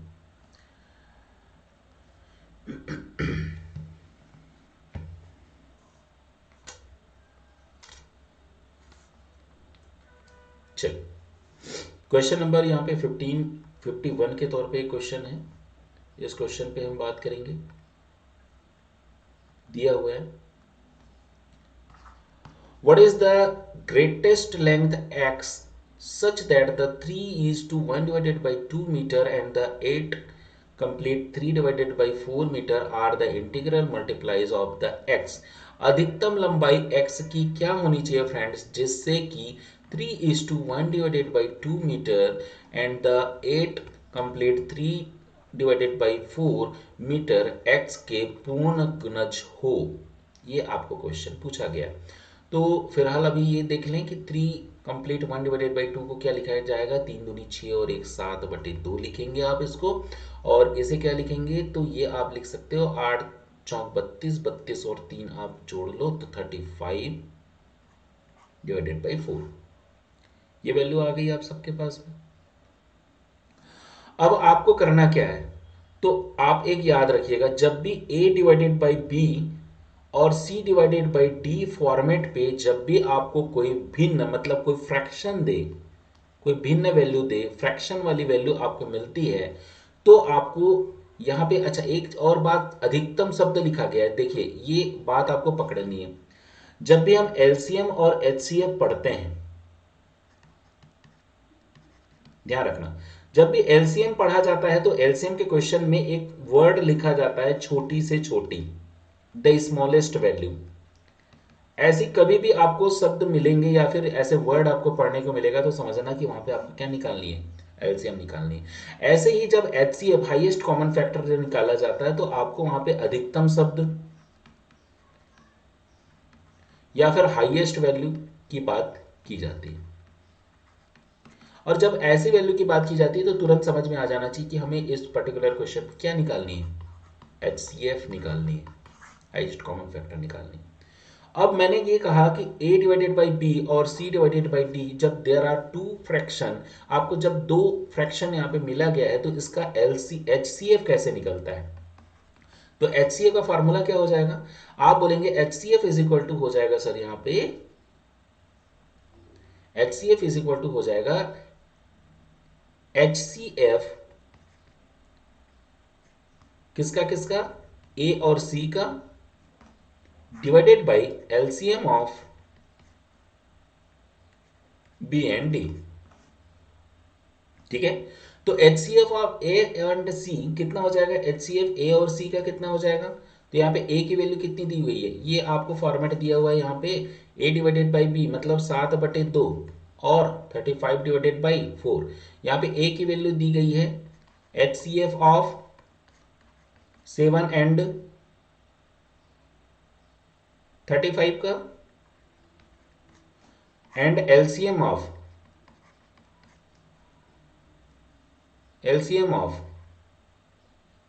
किसका किसका हो जाएगा, 2 एंड 4 का। तो HCF अगर आप 7 और 35 का निकालेंगे तो देखिए HCF कैसे निकाला जाता है, आपको डायरेक्ट यहाँ पे 7 लिख देनी है, यहाँ पे 35 लिख देनी है, सबसे बड़ी वो वैल्यू लेनी है जिससे उसका HCF निकाला जाएगा। तो आप यहाँ से उस वैल्यू को लेंगे जिससे ये दोनों एक साथ डिवाइड हो जाए, तो 7 एकम 7, 7 पंचे 35। तो हमें ये क्या समझ में आया कि यहाँ पे जब HCF निकाला जाएगा 7 और 35 का, तो HCF निकलेगा गाइस यहाँ पे 7, और एलसीएम जब 2 और 4 का एलसीएम निकाला जाएगा तो 4 दूनी हो जाएगा 8, बट यहाँ पे 2 और 4 को जब लिया जाएगा एलसीएम के तौर पे तो 2 1 times and 2 times then 2 into 2, तो फाइनली हमें यहाँ पे 4 मिलेगा।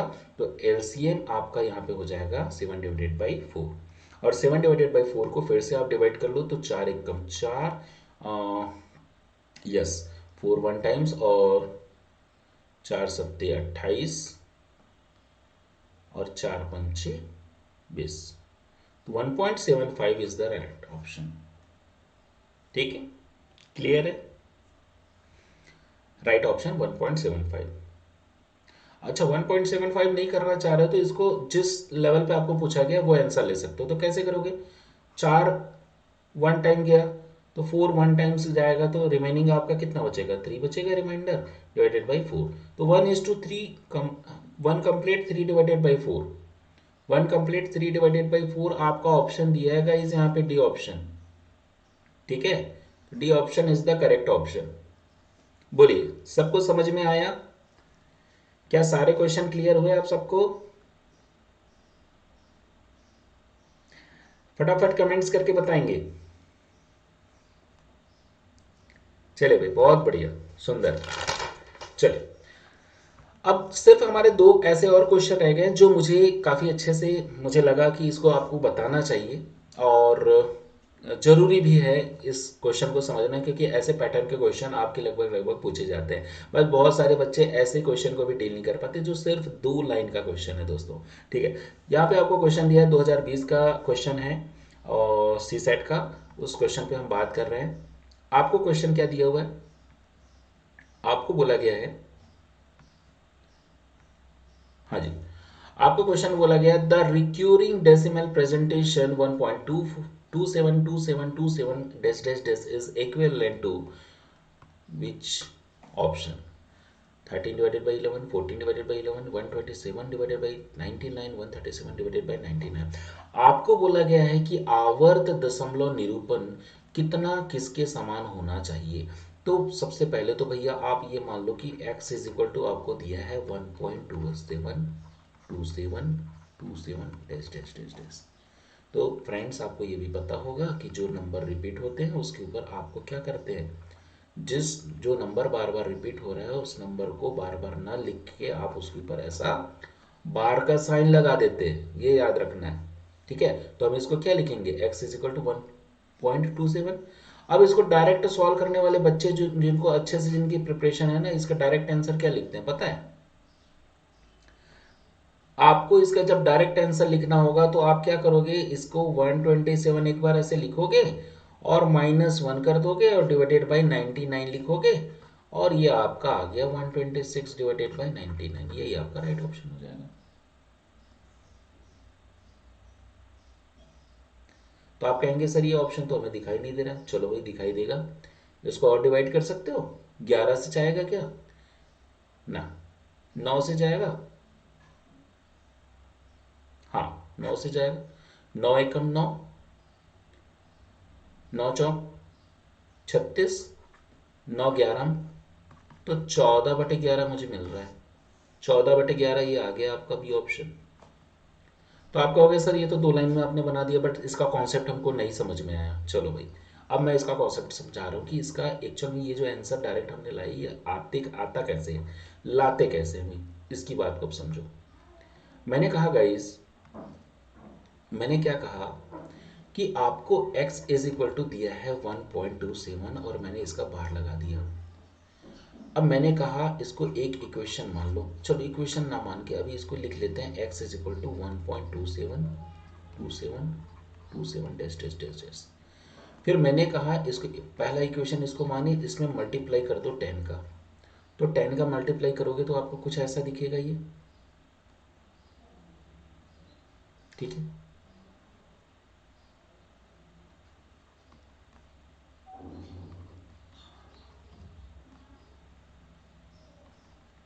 ऐसे दिखेगा, ठीक है।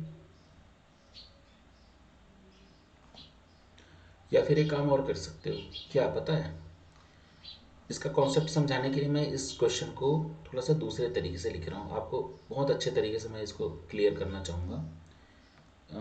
इसको इस तरीके से लिखा जाए तो ज़्यादा अच्छा रहेगा, समझिएगा इसको। हाँ जी, हमने कहा कि x इज इक्वल टू इसे लिख देंगे, x इज इक्वल टू इसे लिख देंगे 1 प्लस 0.27 का बार, ये भी लिखा जा सकता है। फिर x इज इक्वल टू, मैंने अभी कुछ देर के लिए ये कहा कि ये 1 है, इसको रहने दो एज इट इज और इसे लिख दो 0.27। 0.27 का जो बार है इसको मैं अलग से आपको यहाँ पे सॉल्व करके बताना चाहूँगा कि मैंने कुछ देर के लिए आपको ये समझो कि 1 को तो हम बाद में ऐड कर ही लेंगे, 1 को तो हम बाद में ऐड कर ही लेंगे। फिर हाल अगर आपको ये समझो कि अगर आपको क्वेश्चन दिया है कि आपको 0.27 का बार मतलब क्या होगा, तो मैंने कहा कि इसको x इज इक्वल टू 0.27 का बार मान लो और इसके बाद फिर इसके x इज इक्वल टू 0.272727 इसको इस हिसाब से लिख के इक्वेशन 1 करो। मैंने कहा इक्वेशन 1 को मल्टीप्लाई कर दो 10 के साथ में, तो ये मिलेगा 10x is equal to 10x is equal to 2.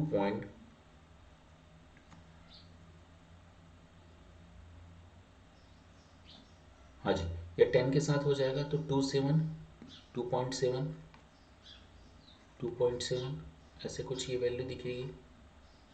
100 के साथ कर दें तो और अच्छा रहेगा। ये क्या हो जाएगा 27 ये ऐसा कुछ मिलेगा।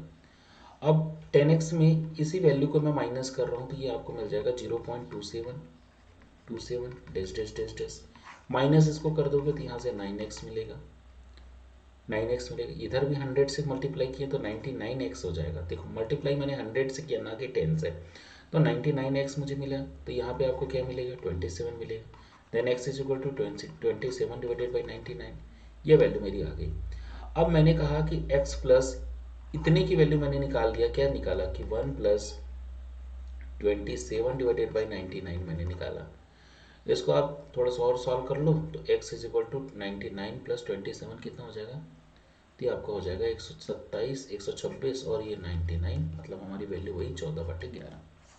ऐसे कुछ इसको सॉल्व कर सकते हो। तो 14/11 एक राइट ऑप्शन है। ठीक है, इस क्वेश्चन को जो बच्चे नहीं समझते हैं उसके लिए अब छोटा सा एक बात मैं यहाँ पे आपको बताना चाहूँगा कि आपको करना क्या है। तो मैंने आपको ये कहा कि जब भी आपको ऐसे क्वेश्चन दें तो आप अब एक दिमाग में एक बात आपको याद रखनी है। क्या याद रखनी है कि x इज इक्वल टू 1.27 ऐसे आपको वैल्यू दी गई थी। इसे आप लिखेंगे 1 प्लस 0.27 का बार, ऐसे लिखेंगे।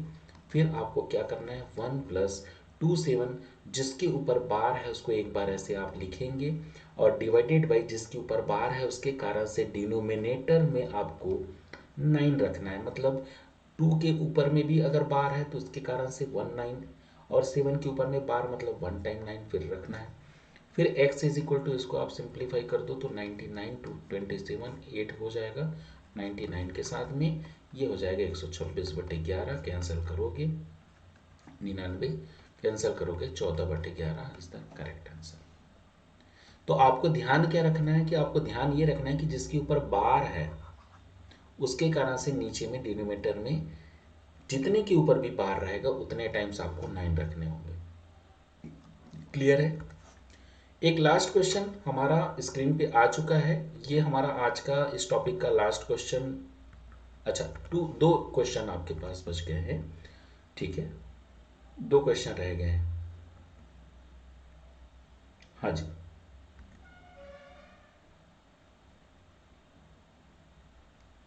ओके ओके, इस क्वेश्चन को रखते हैं। एक और अच्छा सा क्वेश्चन है इस क्वेश्चन पे जो कि हम लास्ट करेंगे इस क्वेश्चन के साथ में। तो इस क्वेश्चन पे हमारी बात हो जाएगी। क्वेश्चन क्या दिया हुआ है आपको, बोला गया friends 51 into 27 35 62 75 is divided by 100. What is the remainder when the 51 27 35 62 and into 75 is divided by 100? जब इतने नंबर्स को आप आपस में मल्टीप्लाई करते हैं और जो भी वैल्यू आती है उसको अगर 100 से आप विभाजित किया जाए तो शेषफल मतलब रिमाइंडर क्या होगा। देखो आपको एक बात याद रखनी है दोस्तों, यहाँ पर जो वैल्यू होती है ना, यहाँ पर जो वैल्यू होती है इसको हम क्या बोलते हैं, डिवाइजर बोलते हैं। ठीक है, यहाँ पर जो वैल्यू लिखी जाती है इसको हम क्या बोलते हैं, डिविडेंड बोलते हैं। ठीक है, डिविडेंड बोलते हैं। इधर जो वैल्यू आती है इसको हम क्या बोलते हैं, क्वेटेंट बोलते हैं। और लास्ट में यहाँ पे जो रिमेनिंग जो वैल्यू बचती है उसको हम रिमाइंडर बोलते हैं। तो आपको ध्यान रखना है कि डिविडेंड ऑलवेज इक्वल टू भाज्य बराबर क्या हो जाता है, भाजक मीन्स आपका डिवाइजर। ठीक है, डिवाइजर प्लस डिवाइजर इनटू, ध्यान रखना डिवाइजर इनटू भाजक गुणित भागफल मतलब आपका क्वेटेंट है ना, इन दोनों का 8 मल्टीपल जो कि आपका प्लस रिमाइंडर के इक्वल होता है। ठीक है, तो इस वैल्यू को आपको निकालनी है। अब इस वैल्यू को निकालने के लिए हमको क्या करना होगा, आपको इसको बोला गया है कि ये जो वैल्यू पूरी लिखी गई है उसको आपको 100 से मल्टीप्लाई करनी है। तो आपको ये बताना है कि इसका रिमाइंडर कितना होगा। तो हम देख लेते हैं। सबसे पहले 51 लिखा हुआ है, 27 भी लिखा हुआ है, 35 भी लिखा हुआ है, 62 भी लिखा हुआ है, 75 लिखा हुआ है। ये सारे वैल्यू लिखी हुई है, इसको डिवाइड करनी है। अब डिवाइड करना है तो 100 से डिवाइड करना है बोला जा रहा है। चलो 100 से डिवाइड करके देखते हैं कौन कौन सी वैल्यू कैंसिल हो जाएगी।